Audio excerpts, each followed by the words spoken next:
As you know, our theme for the year is Sacred Disruption, Reimagine Everything. Sacred disruption has already happened. It's going to continue happening, right? Right, we know that. Lots of different disruptions of different kinds we have in our lives. Some of them very personal, some of them national, some of them international, as we know, with very unexpected wars around the world and all kinds of nonsense going on. And so our job is to contribute to reimagine everything, which we have discovered as a staff and in our leadership is actually a tall order. We're not actually sure exactly what it means to reimagine everything.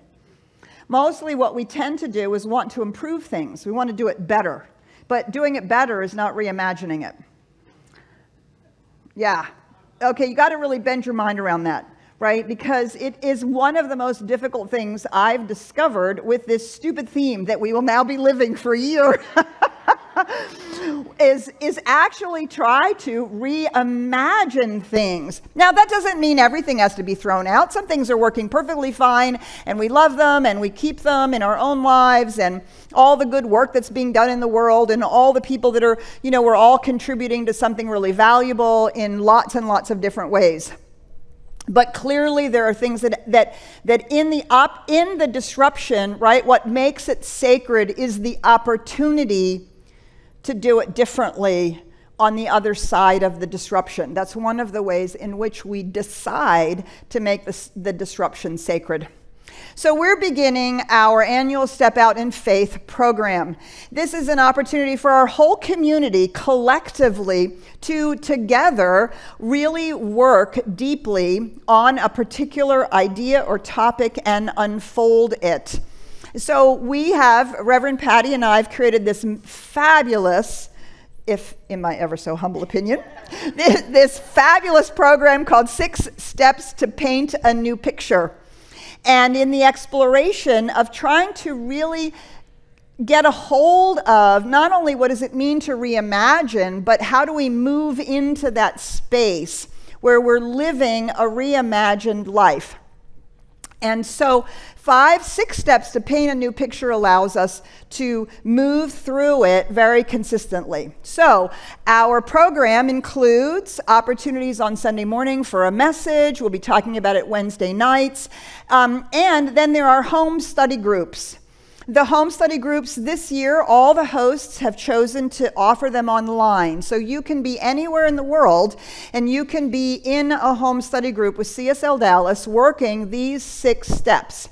We have a beautiful, thanks to Patty, Reverend Patty, a beautiful workbook. There are videos that come out each week that you will view in your home study group and then work through that week's workbook, that week's section. Today is the last day that you can sign up for a home study group. So Ryan is putting that link in the chat if you are online. If you're here in the sanctuary, there are sign-up sheets over in Pankey Hall, or you can simply email info@csldallas.org. And you will be organized into, Reverend Patty will put you into a home study group. That way, we want our entire community in home study groups. We want all of us to be diving in more deeply together because we want us to be able to share the journey. That's what it means, our annual Step Out in Faith program. All right, so that's what we're doing, and today we're beginning with the idea of to paint a new picture, which of course, as I said, is the opportunity to reimagine everything, or at least reimagine something in our life that has felt as though we have an opportunity based on this disruption. So having a conversation the other day, somebody said to me, it feels as though we have the opportunity, or what happened during the pandemic, if you were not very challenged in terms of work or home, if you were not in a really difficult situation, for many people it was an opportunity to discover a whole new balance in life, right? Not all the commute, maybe not all the work, maybe the work differently at home. Lots and lots of people who were not negatively impacted actually had an opportunity to experience more balance in life. Maybe that's true for you. Maybe you have the opportunity now to actually find entirely different work than you had before, because there are whole new opportunities. Maybe now the job that you had that used to pay $7 an hour is actually paying $15 an hour. What a concept to actually provide living wages for those people who are we depend upon. So there's lots of ways in which this disruption gives us an opportunity not to reimagine, to rethink, to paint a new picture of our life as a whole. Not just, oh, I want something to be different, or I want to manifest a particular thing, which of course we can do. We can manifest a particular thing. But painting a new picture really is about reimagining our life. As we can see, so many things that we've become accustomed to in the last 50 years have brought us to a precipice that we are going to have to reimagine. We're going to have to reimagine how we're engaged with plastic, with energy, with transportation, with equity. There's so many ways in which we have to reimagine what we've become used to in the last 50, 100, 150,000, 2,000 years. So it's not just painting a new picture about something like very specific or I want a house or a job, although, as I said, you can do that. This is about thinking about our lives. Does our life reflect our values? Does our life reflect the things that are important to us? Does our life reflect maybe a new balance, a new awareness, a new spiritual awakening, a new social conscience, a new desire to be engaged in a different way, a deep commitment to making a difference? Does our life actually evidence that those are the things that are important to us? Disruption gives us an opportunity to really look and examine that and find those places where something new can emerge. The first step to paint a new picture, it all begins with desire. It all begins with desire. We have so much misunderstanding about the word desire. How many of us immediately think about sexual attraction? Desire. How many of us think about, oh, I desire that thing that I saw on an ad or that a person had. Gosh, I just desire my life to look like the things I see on TV. The desires that we often have are actually cultivated by our economy. We are enculturated to be unsatisfied with what we have and to desire more or something different. If we study the spiritual traditions, right, and so much of Buddhism has been translated into the idea that desire is the problem. If we could just stop desiring things, then we would be fine. The science of mind takes an entirely different tack. What you might not realize is the science of mind was written at the same time that psychoanalysis was coming into fruition, the same time that Freud was doing his work.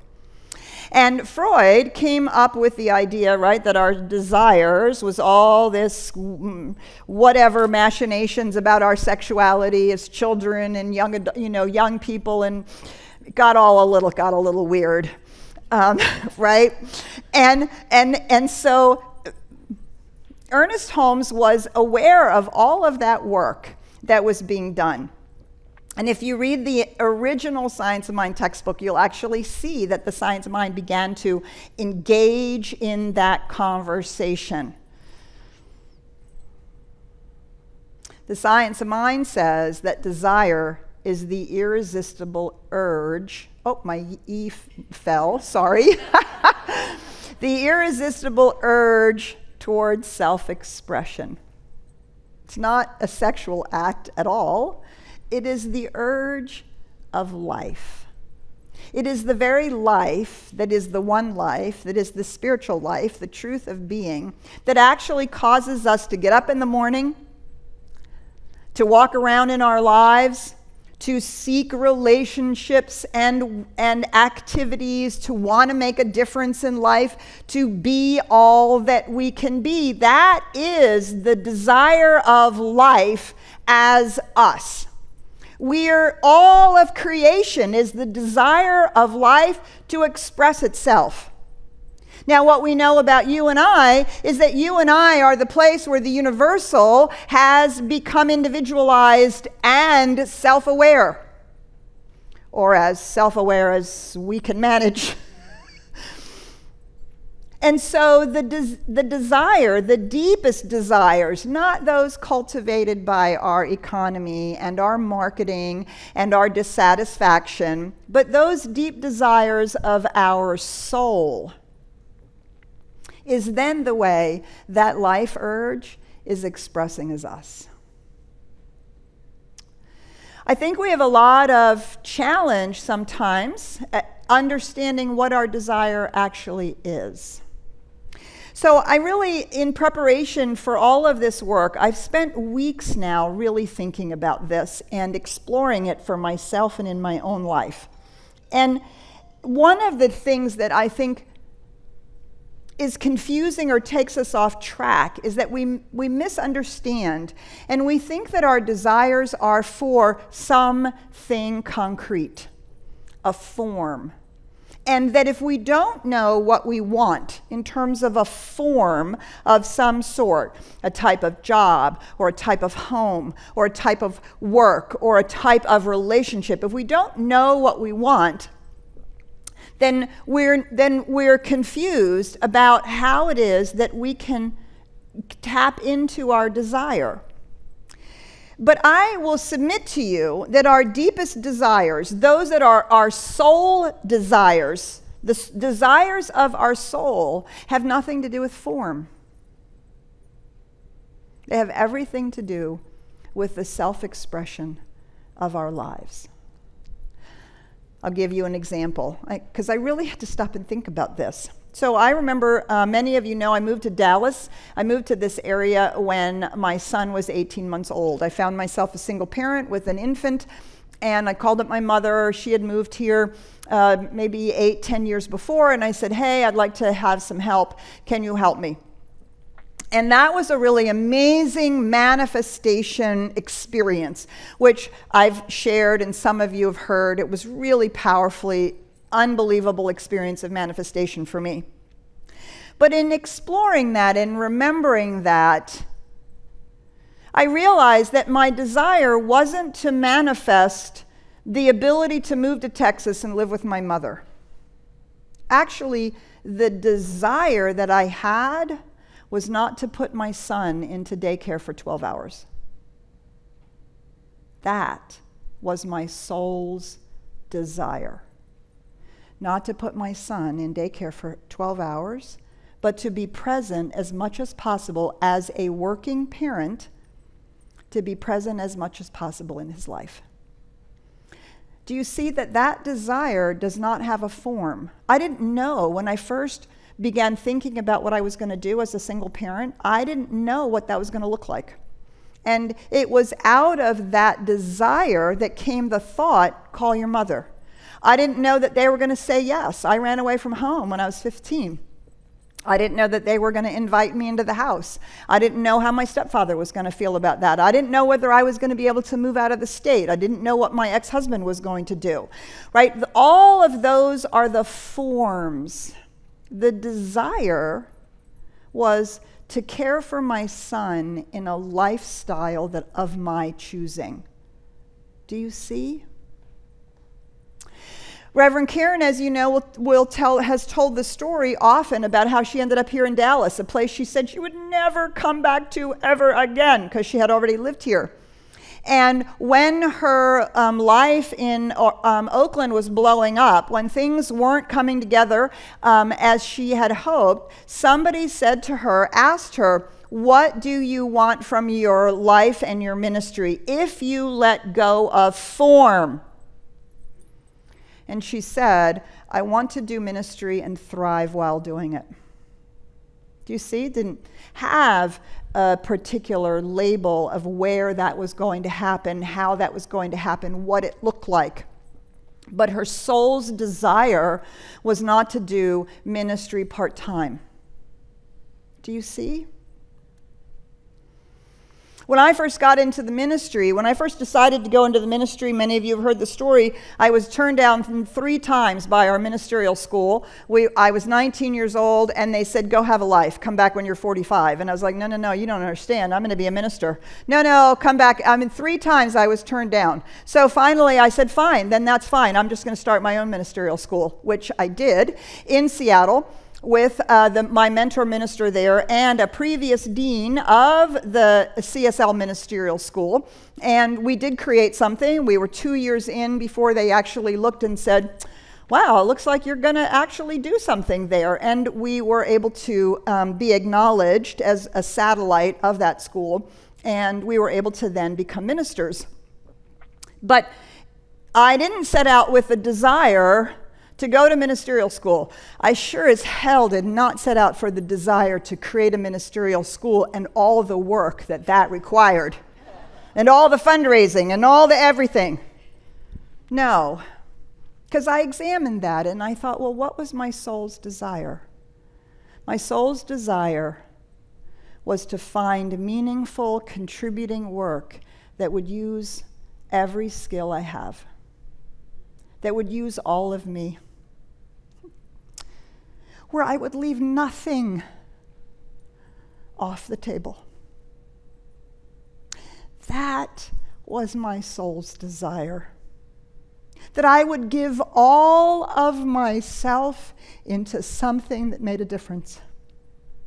That turned into ministry, and it turned into creating a ministerial school, and it turned into starting a community, and it turned into moving to Dallas, and it turned into becoming here, and it turned into us growing a community. Do you see?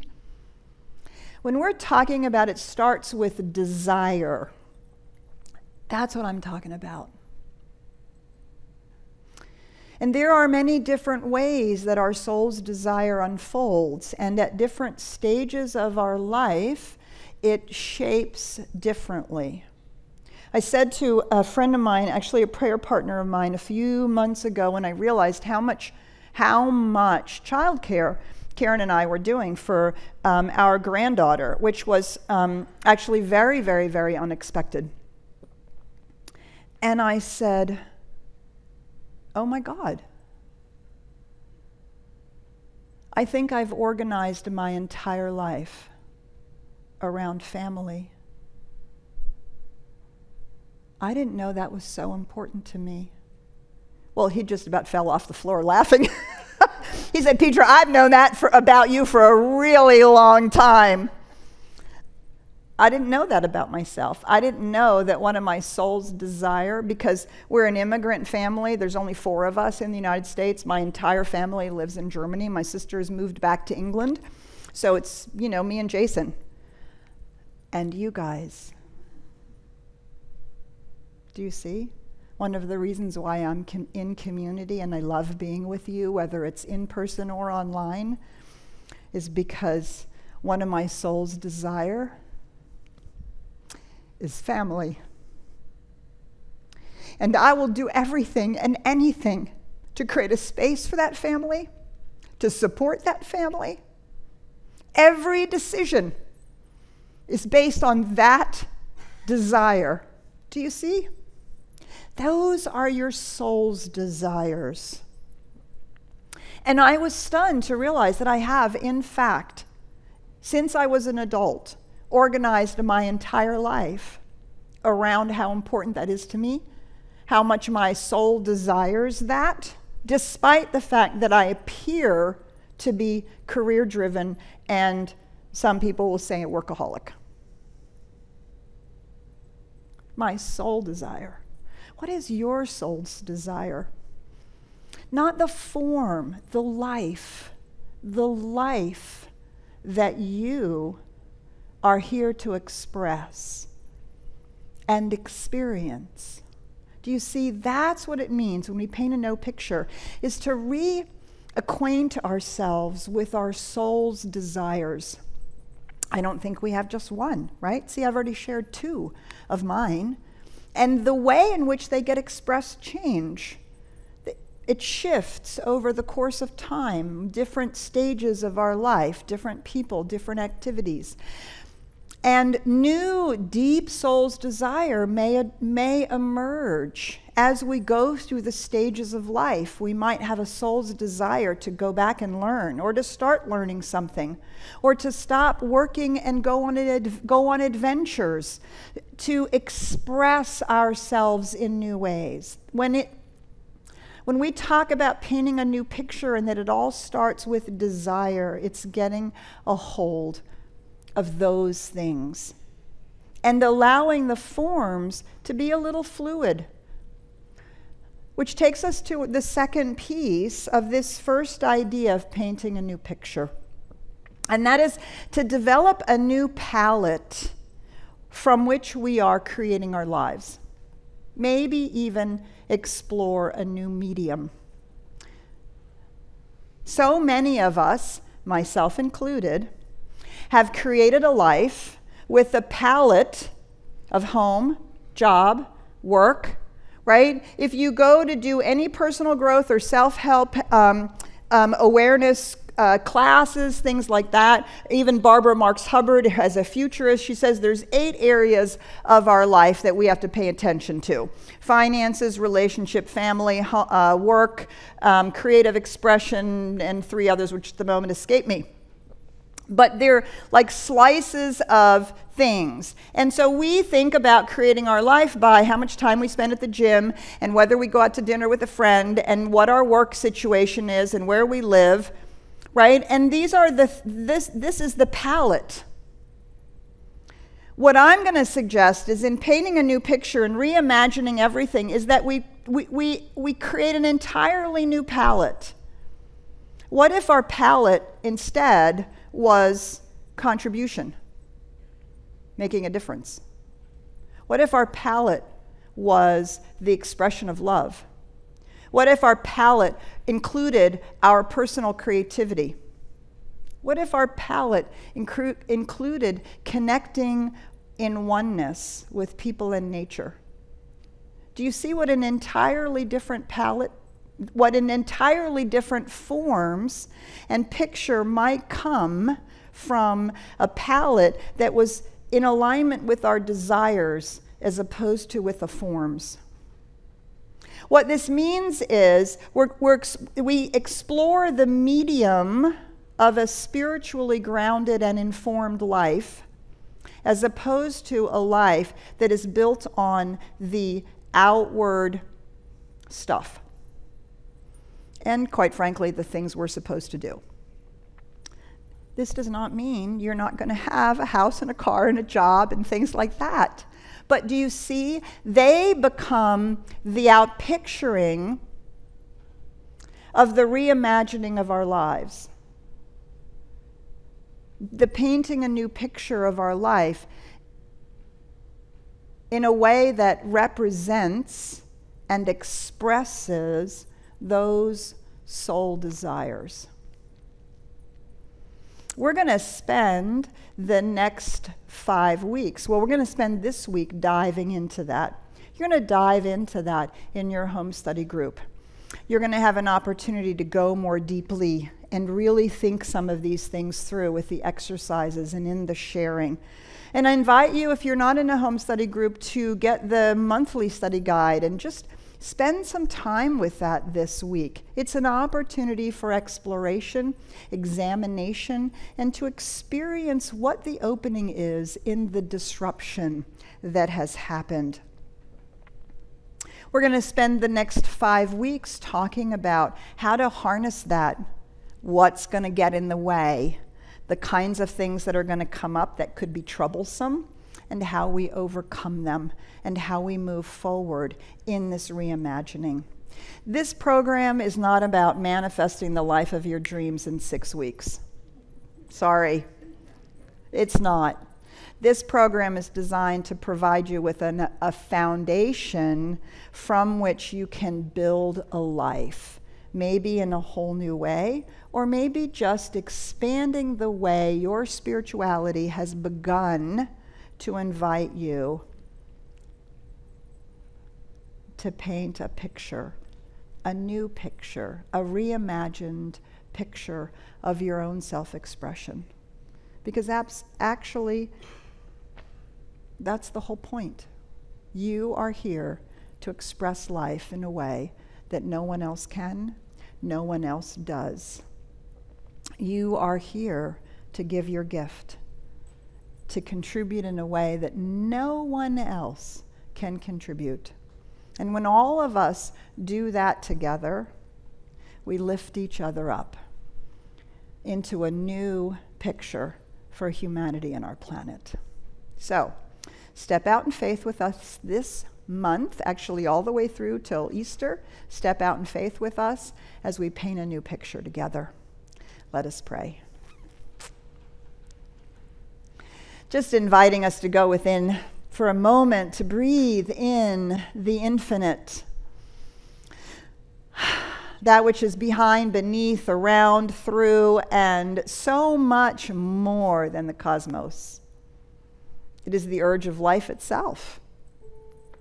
The urge of life itself to express and become, that pours itself into creation. And it has poured itself in, through, and as each one of us. This morning, we open ourselves to listen, to hear the desire of our soul, to feel the impress of life, to acknowledge that there is a unique filter system that we ourselves are, that shines the light of life into the world in a whole new way that no one else can do. And today, we take up the paintbrush, or we sit at the potter's wheel, or we decide to get out the welding torch, and we find new mediums, new ideas, new opportunities for that self-expression. What I affirm and declare for each of us is that this is in alignment with the deepest truth of who we are. And as we do this for ourselves, it is a gift to others, inviting them into their greater yet to be, thereby lifting humanity out of war, out of separation, out of hunger and loneliness and all of the ills of the world, into that greater expression of a life well lived, of love expressed, joy shared, beauty expounded. It is to this that we are called each and every day. I'm grateful every time we answer the call, and I'm grateful every time the universe says yes. We let it be, and so it is.